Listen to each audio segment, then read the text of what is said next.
तो हिंदी साहित्य के जो आदिकालीन काव्य और भक्तिकालीन काव्य हैं उसके संभावित अति लघुतरात्मक महत्वपूर्ण प्रश्नों को हम देख रहे हैं, जिसका पहले वाला पार्ट मैंने चैनल पे अपलोड कर दिया है। अगर आपने नहीं देखा है तो आप पहले वाले पार्ट को पूरा देख लीजिए ताकि आपको समझ में आ जाएगा। और जो भी प्रश्न मैं आपको बता रही हूँ इनको आपको अपने रजिस्टर के अंदर नोट डाउन करना है, क्योंकि ये सारे ही प्रश्न महत्वपूर्ण हैं जो कि बार बार परीक्षाओं में पूछे जाते हैं। तो अगला प्रश्न जो हमारा था वो था जायसी की काव्य भाषा कौन सी है। जायसी की काव्य भाषा कौन सी है? तो जायसी की काव्य भाषा कौन सी है? ठेठ अवधी भाषा, यानी कि अवधी भाषा उनकी काव्य भाषा है।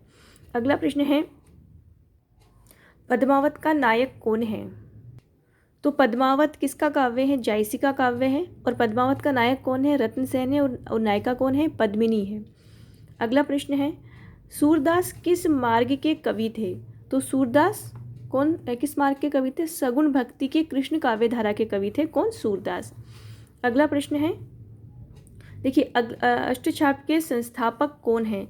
तो जैसा कि हमने पहले भी बताया कि अष्टछाप के संस्थापक कौन हैं? गोस्वामी विट्ठलनाथ हैं।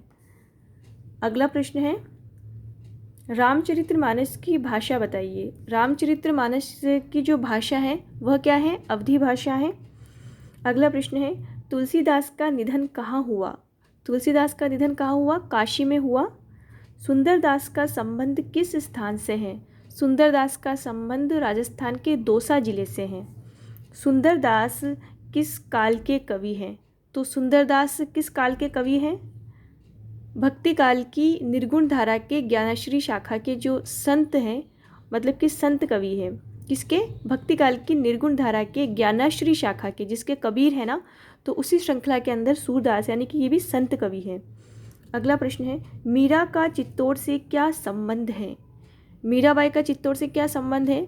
मीरा का विवाह चित्तौड़ के जो शासक हैं भोजराज से हुआ है, यानी कि महाराणा सांगा के जो पुत्र हैं, कौन? कुमार भोजराज, उनसे इनका विवाह हुआ था। यानी कि चित्तौड़ से इनका क्या संबंध है? चित्तौड़ इनका ससुराल हुआ मीराबाई का। अगला प्रश्न है पचरंग चोला पहन सखीरी के लेखक कौन है? तो इसके लेखक कौन है? माधव हाड़ा। अगला प्रश्न है ढोला मारूरा दोहा के रचनाकार कौन है? ढोला मारूरा के दोहा के रचनाकार कौन है? दो रचनाकार इनके माने जाते हैं, कल्लोल और कुशल लाभ।